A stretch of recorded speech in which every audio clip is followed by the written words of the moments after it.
ಅಖಾಡ big fight ವಿಶೇಷ. ನಾನು ರಮಾಕಾಂತ್. ಯತೀಂದ್ರ ಸಿದ್ದರಾಮಯ್ಯ ಅವರ ಹೇಳಿಕೆಗೆ ಸಂಬಂಧಪಟ್ಟಂತೆ ಕದಲೂರು ಉದಯ್ ಆಗಲಿ ಬೇರೆ ಬೇರೆ ನಾಯಕರಾಗಲಿ ಮಾತನಾಡಲಿಕ್ಕೆ ಶುರು ಮಾಡಿದ್ದಾರೆ. ಇಕ್ಬಾಲ್ ಅವರು ಕೂಡ ಒಂದು ಕಡೆ ಮಾತಾಡೋಕ್ಕೆ ಶುರು ಮಾಡಿದ್ದಾರೆ. ಒಬ್ಬರು ಎಳಸು ಅಂತಾರೆ, ಒಬ್ಬರು ಅದೆಲ್ಲ ನಿರ್ಧಾರ ಮಾಡೋಕ್ಕೆ ಇವರು ಯಾರು ಅಂತ ಕೇಳ್ತಾ ಇದ್ದಾರೆ. ಇದರ ಮಧ್ಯದಲ್ಲಿ DK ಶಿವಕುಮಾರ್ ಅವರಿಗೆ ಈ ಅಧಿಕಾರ ಹಸ್ತಾಂತರವನ್ನು ಮಾಡುವುದಕ್ಕೆ ಕಾಂಗ್ರೆಸ್ನ ಒಂದು ದೊಡ್ಡ ಬಣ ರೆಡಿ ಇಲ್ವಾ? ಸಿದ್ಧಾಂತದ ಮಾತು ಇನ್ನೊಂದು ಕಡೆ ಮಾತಾಡ್ತಾರೆ, ಅಹಿಂದ ಸಿದ್ಧಾಂತ ಅಂತ ಮಾತಾಡ್ತಾರೆ. ಹಾಗಾದರೆ DK ಶಿವಕುಮಾರ್ ಅವರು ಅಹಿಂದ ಸಿದ್ಧಾಂತಕ್ಕೆ ಬದ್ಧರಿಲ್ಲದ ಮೇಲೆ 2.5 ವರ್ಷಗಳ ಕಾಲ ಅವರು DCM ಕುರ್ಚಿಲಿ ಯಾಕೆ ಇಟ್ಕೊಂಡಿತ್ತು ಕಾಂಗ್ರೆಸ್? ಅಹಿಂದ ಸಿದ್ಧಾಂತವೇ ನಮ್ಮದು ಅಂತ ಆದರೆ DKಶಿ ಅವರು ಸೂಕ್ತ ವ್ಯಕ್ತಿಯಲ್ಲ ಅಂತಾಗಿದ್ದರೆ ಸತೀಶ್ ಜಾರಕಿಹೊಳಿ ಅವರನ್ನೇ, DKಶಿ ಅವರೇ ಸಿದ್ಧಾಂತದಿಂದ ಬರ್ತಾ ಇರ್ತಕ್ಕಂಥ ಪಕ್ಷ, ನಿಮಗೂ ಈ ಸಿದ್ಧಾಂತಕ್ಕೂ ಯಾಕೋ ಮ್ಯಾಚ್ ಆಗಲ್ಲ, ಸತೀಶ್ ಜಾರಕಿಹೊಳಿ ಅವ್ರನ್ನೇ ನಾವು ಕೂರಿಸ್ಕೊಂಡ್ಬಿಡ್ತೀವಿ ಈ ಒಂದು ಕುರ್ಚಿಯಲ್ಲಿ, ಓಕೆನಾ ಅಂತ ಕೇಳಬಹುದಾಗಿತ್ತಲ್ವೇ?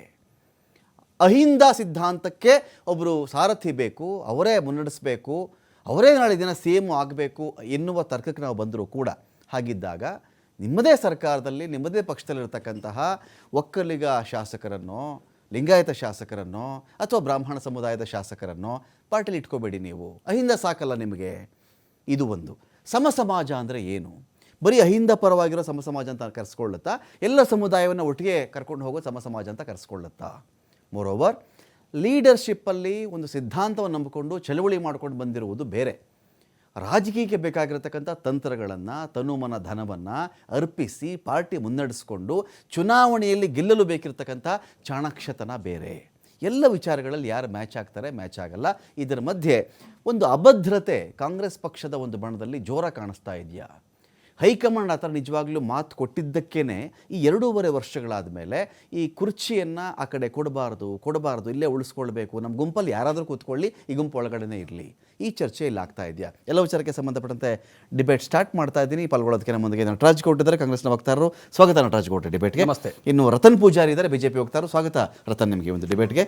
CK ಮಹೇಂದ್ರ ಅವರು ಇದ್ದಾರೆ, ಪತ್ರಕರ್ತರು, ನಮ್ಮ ಜಾಯ್ನ್ ಆಗಿದ್ದಾರೆ. ಮಹೇಂದ್ರ ಅವರೇ ಸ್ವಾಗತ ನಿಮಗೆ ಒಂದು ಡಿಬೇಟ್ಗೆ. Thank you. ಓಕೆ, ಈಗ ನಟರಾಜ್ ಗೌಡ್ರು ಏನಿದು ಅಹಿಂದ ಸಿದ್ಧಾಂತ ಮುನ್ನಡೆಸಕ್ಕೆ ಬೇಕು, ಅಹಿಂದ ಸಿದ್ಧಾಂತ ಚಳವಳಿಗೊಬ್ಬ ನಾಯಕ ಬೇಕು ಅಂತ ಹೇಳಿದ್ರೆ ಒಂದು ಚಳವಳಿನ ಶುರು ಮಾಡಿಕೊಂಡು ಇದೇ ಸತೀಶ್ ಜಾರಕಿಹೊಳಿ ಅವ್ರನ್ನೋ ಅಥವಾ ಅದಕ್ಕೆ ಸೂಟ್ ಆಗ್ತಕ್ಕಂಥ ಯಾವುದೇ ಒಬ್ಬ ನಾಯಕನನ್ನು ಕಂಟಿನ್ಯೂ ಮಾಡಬಹುದಾಗಿತ್ತು. ಇದು ಸರ್ಕಾರದ ವಿಚಾರ. ಇದು ಸರ್ಕಾರ, ನೀವು ಗೆಲ್ಲೋವರೆಗೂ ಪಾರ್ಟಿ, ಗೆದ್ಮೇಲೆ ಸರ್ಕಾರ. ಸೊ ಹಾಗಿದ್ದಾಗ ಇದರಲ್ಲಿ ಹುದ್ದೆ ಅಂತ ಬಂದಾಗ ಈ DK ಶಿವಕುಮಾರ್ ಅವರು ಯಾಕೆ ಬೇಡ? ಅಥವಾ ಬರೀ ಸಿದ್ಧಾಂತದ ವಿಚಾರ ಬಂದಿದ್ದಾಗ ಸಿದ್ಧಾಂತನೇ ಮಾಡ್ಕೊಳ್ಳಿ, ನಮಗೆಲ್ಲ ಪಾಠ ಮಾಡಬೇಕು, ಒಬ್ಬರು ಮೇಷ್ಟ್ರು ಬೇಕು, ಅಹಿಂದ ಸಿದ್ಧಾಂತ ಪಾಠ ಮಾಡೋಕೆ ಒಬ್ಬರು ಮೇಷ್ಟ್ರಿಲ್ಲ, ನಮಗೆ ಒಬ್ಬರು ಟೀಚ್ ಮಾಡೋಕ್ಕೆ ನಮಗೆ ಬೇಕು ಅಂದಾಗ ಈ ಒಂದು ಗ್ಯಾಂಗ್ಗೆ ಸತೀಶ್ ಜಾರಕಿಹೊಳಿ ಅವ್ರನ್ನ ಪ್ರೊಫೆಸರು ಲೆಕ್ಚರರು ಮಾಡಿಕೊಂಡು ಅದನ್ನು ಕಂಟಿನ್ಯೂ ಮಾಡ್ಕೊಳ್ಬಹುದು, ತಕರಾರಿಲ್ಲ ಅಂತ ಹೇಳಿದ್ಮೇಲೆ ವ್ಯವಸ್ಥಿತವಾಗಿ ಒಬ್ಬ ವ್ಯಕ್ತಿಯನ್ನು ಮುಖ್ಯಮಂತ್ರಿ ಕುರ್ಚಿಯಿಂದ ದೂರ ಇಡುವಂಥ ಒಂದು ಪ್ರಯತ್ನವಾಯಿತು. ಸಿದ್ಧಾಂತದ ನೆಪಾನ ಇದು ಅಂತ. ಇಲ್ಲ ನೋಡಿ, ಮಾನ್ಯ DK ಶಿವಕುಮಾರ್ ಅವರು KPCC ಅಧ್ಯಕ್ಷರು. KPCC ಅಧ್ಯಕ್ಷರಾಗಿ 5.5 ವರ್ಷಗಳು ಕಳೀತು. ಆಗಲೂ ಕೂಡ ಒಂದು ಅಹಿಂದ ನಾಯಕತ್ವ ಮತ್ತು ಸಂಘಟನೆ ನಡೀತಾನೆ ಇದೆ. ಇದಕ್ಕಿಂತ ಮುಂಚೆ ಮಾನ್ಯ ದಿನೇಶ್ ಗುಂಡೂರಾವ್ ಅಧ್ಯಕ್ಷರಾಗಿದ್ದರು, ಅದಕ್ಕಿಂತ ಮುಂಚೆ ಡಾಕ್ಟರ್ G ಪರಮೇಶ್ವರ್ ಅವರಾಗಿದ್ದರು, ಅದಕ್ಕಿಂತ ಮುಂಚೆ ಮಾನ್ಯ ದೇಶಪಾಂಡೆ ಅವರಾಗಿದ್ದರು, ಅದಕ್ಕಿಂತ ಮುಂಚೆ ಮಾನ್ಯ ಖರ್ಗೆ ಅವರಾಗಿದ್ದರು. ಎಲ್ಲ ಸಮಯದಲ್ಲೂ ಕೂಡ ಈ ಅಹಿಂದ ಸಿದ್ಧಾಂತ ಇಟ್ಕೊಂಡು ಅಹಿಂದ ಯಾವ ಥರ ಶೋಷಿತ ವರ್ಗಗಳನ್ನು ರಾಜಕೀಯದಲ್ಲಿ ಮುಂಚೂಣಿಗೆ ತರಬೇಕು, ಸಾಮಾಜಿಕವಾಗಿ ಮುಂಚೂಣಿಗೆ ತರಬೇಕು ಅಂತೇಳಿ ಎಲ್ಲ ವರ್ಗಗಳನ್ನು ಸೇರಿಸಿ ಒಂದು ಸಂಘಟನೆಯನ್ನು ಮಾಡಿ ಅಹಿಂದ ಅಂತ ಹೇಳಿ ಮೊನ್ನೆ ಸಿದ್ದರಾಮಯ್ಯನವರು ಒಂದು ಸಂಘಟನೆಯನ್ನು ಮಾಡಿದ್ದಾರೆ. ಕಳೆದ 20 ವರ್ಷಗಳಿಂದ ನಾವು ಅದನ್ನು ಗಮನಿಸಿದ್ದೀವಿ. ಮೊನ್ನೆ ದೇವರಾಜು ಅರಸರ ಕಾಲದಲ್ಲಿ ಮಾತ್ರ ಒಂದು ಅಹಿಂದ ಅನ್ನೋ ಒಂದು ಪದವನ್ನು ಸೃಷ್ಟಿಯಾದದ್ದು, ಮತ್ತು ಆ ಸಮಯದಲ್ಲಿ ಒಂದು ಎಲ್ಲ ವರ್ಗಗಳಿಗೂ ಒಂದು ಮಾನ್ಯತೆ ಸಿಕ್ಕಿತ್ತು ಅನ್ನೋ ಒಂದು ಭಾವನೆ ಅವಾಗಲೂ ಇದೆ. ಈಗಲೂ ಕೂಡ ಮೊನ್ನೆ ಸಿದ್ದರಾಮಯ್ಯನವರು ಅದನ್ನೇ ಮಾಡಿರ್ತಕ್ಕಂಥದ್ದು. ಇಲ್ಲಿ ಕಾಂಗ್ರೆಸ್ ಪಕ್ಷದ್ದು ಮೊನ್ನೆ DK ಶಿವಕುಮಾರ್ ಅವರು ಅಹಿಂದ ನಾಯಕತ್ವಕ್ಕೆ ಗೌರವ ಕೊಡ್ತಾರಾ ಅಥವಾ ಸಿದ್ಧಾಂತಕ್ಕೆ ಬದ್ಧತೆ ಇದೆಯಾ ಅನ್ನೋ ಪ್ರಶ್ನೆ ಬರೋದೇ ಇಲ್ಲ. ಮೊನ್ನೆ DK ಶಿವಕುಮಾರ್ ಅವರ ಸಂಘಟನಾ ಚತುರತೆಯಿಂದ, ಅವರು ಕಾಂಗ್ರೆಸ್ ಪಕ್ಷದ ಸಿದ್ಧಾಂತವನ್ನು ಬಲವಾಗಿ ನಂಬಿರೋದ್ರಿಂದನೇ 4 ದಶಕಗಳ ಕಾಲ, 3 ದಶಕಗಳ ಕಾಲ ಅವರು ಕಾಂಗ್ರೆಸ್ ಪಕ್ಷದಲ್ಲಿ ಎಲ್ಲ ಹುದ್ದೆಗಳನ್ನು ಅಲಂಕರಿಸಿ KPCC ಅಧ್ಯಕ್ಷರಾಗಿರೋದು, ಉಪಮುಖ್ಯಮಂತ್ರಿ ಆಗಿರೋದು.